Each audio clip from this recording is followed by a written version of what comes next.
Hi there, Jeff here from the Wetsuit Centre, talking to you today about the Oneill Psycho 1 series of wetsuits for winter 2016 into 2017, so fall 2016. The Psycho 1 reintroduced into Oneill's range about 4 or 5 years ago, and now comes with the Techno Butter neoprene. So those of you familiar with that neoprene, we'll talk you through it in a second, but a very flexible, lightweight neoprene. And it also now comes with the chest entry system. And then you've got the Zenzip back entry system as well, so whatever your preference, the Psycho 1 caters for that. This particular suit is a 5'4", so when we say 5'4", that typically tends to be a winter wetsuit in the UK, so you're talking water temperature down anywhere as far as sort of 6 degrees up to sort of 10 degrees, 12, then you might want to go into a 4mm wetsuit. So that's what this suit is built for, depending on your tolerance for the cold.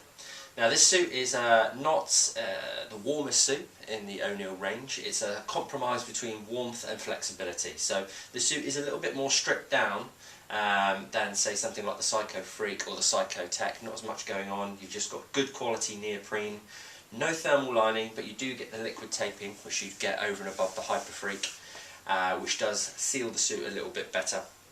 So it's a balance between warmth and flexibility, but maybe erring a little bit more on the flexibility side of things and relying on the quality of the neoprene to keep you warm.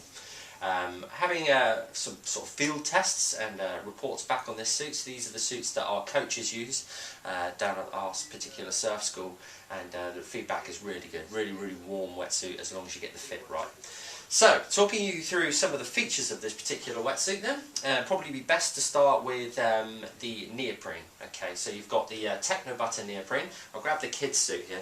This comes in a men's suit and a kids suit, the Psycho 1. The Psycho 1 for kids looks great, I think. But yeah, you've got this Techno Butter neoprene. So the Techno Butter neoprene, what's it all about? This is the Techno Butter 2, so it's kind of like the second generation of the Techno Butter. And essentially it's the same rubber as you would get in the ultra stretch suits, such as the Super Freak and the Epic. So the actual rubber itself has the same amount of air, giving it the same stretch properties. It's the Lycra, the jersey over the top of the rubber, that is the difference, basically.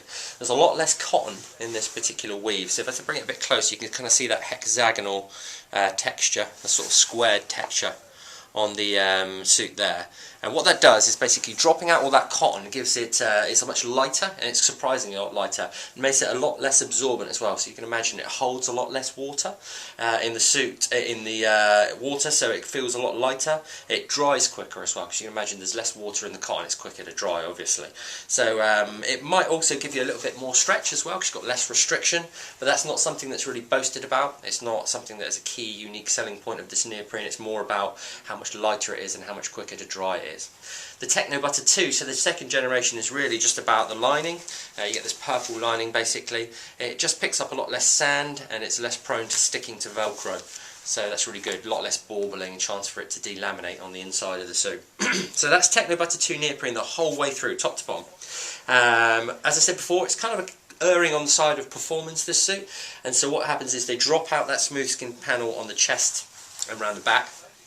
What you get instead is just one big piece of neoprene the whole way down. That means less seams and that means less restriction. So you get loads of flexibility through the front of the suit. And that's the same the whole way around. Nice big panels of neoprene, no bum seam. They just basically put the seams where it's really necessary, and any seams that are put onto the suit, you can see they're sort of curved and arced to match the shape and the contours of the body, and to make sure they're not giving any restriction, such as on the sleeve here, bent seams, just to make sure loads of flexibility throughout the suit. So that's top to bottom. Some of the standard features you get are also the Duraflex knee pads. There's that nice durable material that stops the knees wearing through, particularly good on kids' suits where they're learning to surf, that kind of thing. You do use your knees quite a lot and they do tend to get worn through, so that's a nice feature. Turning the suit around then, you can see you've got the chest entry system on this particular suit, which I'll talk you through in a second, but the other main notable thing is the liquid taping, they call it, or fluid seam taping on the seams. And basically the way that these seams work is all winter wetsuits are glued and blind stitched, which means they're sealed, otherwise they're not fit for purpose basically in cold water. Two pieces of neoprene butted up together.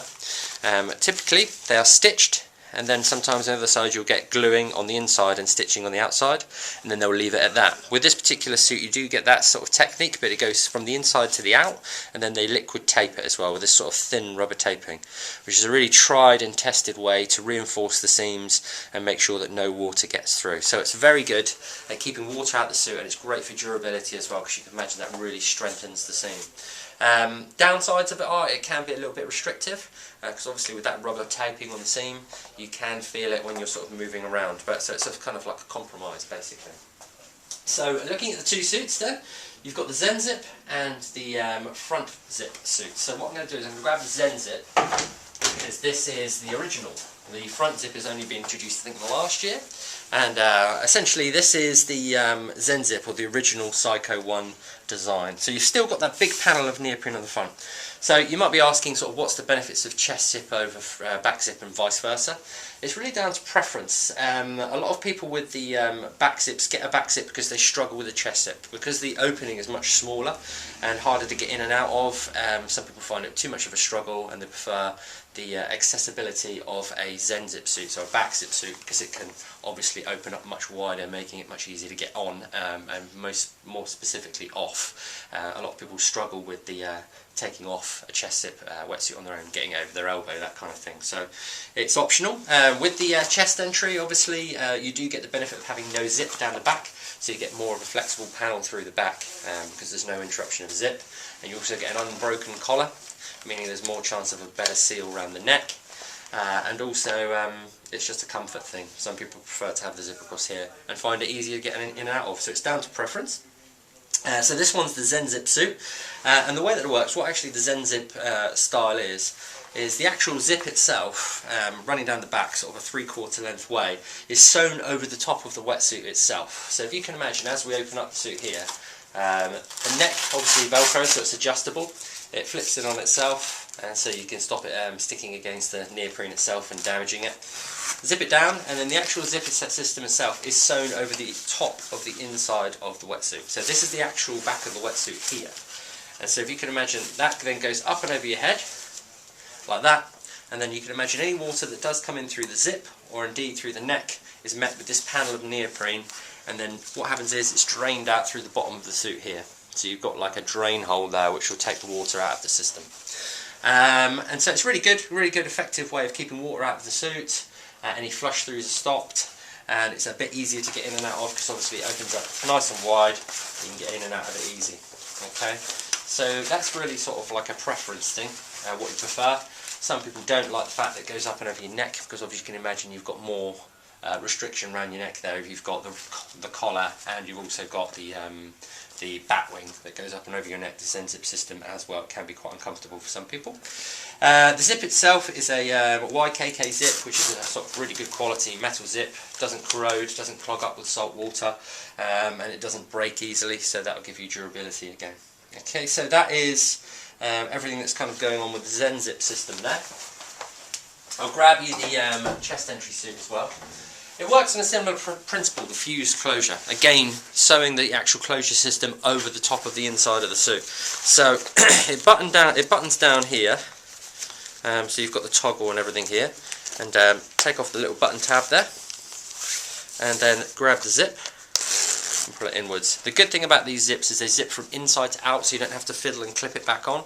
You basically zip it from the inside to the outside, and then you don't have to mess around with any of that. It's easy to get on and off in that way. Again, with both these suits you've got like a roll neck collar, and it's basically two pieces of neoprene which move independently, allowing the inside to stick to your neck and stop any rash and rub. So it's a good effective system of sealing the suit. They're nice and tight around the neck, Oneill. Some people don't like that, but they do need to be to obviously keep water out of the suit. So as with the Zen Zip, this is actually sewn over the top of the inside of the wetsuit. So the inside of the wetsuit is here, then you get that fuse system over the top and then zips across the front. Again, any water that comes in through the suit is met with this inside panel of neoprene. Instead of going into the suit itself, it flushes out through the chest entry system here. You've got the drain hole around the back at the bottom there, and there's also one on the sleeve which lets water out through the sleeve on the shoulder as well, so that's there on purpose. So that's the fuse entry system. Again, you've got the YKK zip just to seal it, and you've also got that sort of blackout zip as well to stop any sort of water coming through the teeth. Everything's thought about within this suit.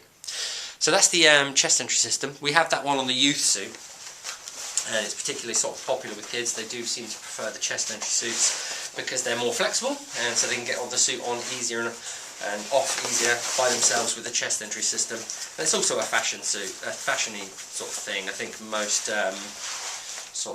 progressive surfing these days is all done in chest entry and zip-free suits. Certainly by the pros and everything. Don't tend to wear too many back zip suits. So inside of the suit you've got the Techno Butter 2, and I've got to turn this inside out so you can have a little look. And basically all of that purple material is the Techno Butter 2. It's got kind of a sheen to it which makes it really comfy and makes it slides onto your body really easy, so it actually helps you get the suit on and off. And also that keeps sand out of it and it stops the Velcro sticking to the suit as well. Any key areas in the suit on the inside do tend to be sort of taped as well, just where you get a little bit of welding around the chest, and on the button there you've just got a bit of welding and a bit of taping just to reinforce the suit. So as you'd expect with Oneill, you get quite a lot of quality, a lot of attention to detail, and everything is thought about, no corners cut basically, which is why you pay a little bit more, but at the end of the day you get what you pay for. And the Psycho 1 suit, we very rarely get any back with any problems. Just a really good all-round performance Techno Butter wetsuit, ideal for UK winters.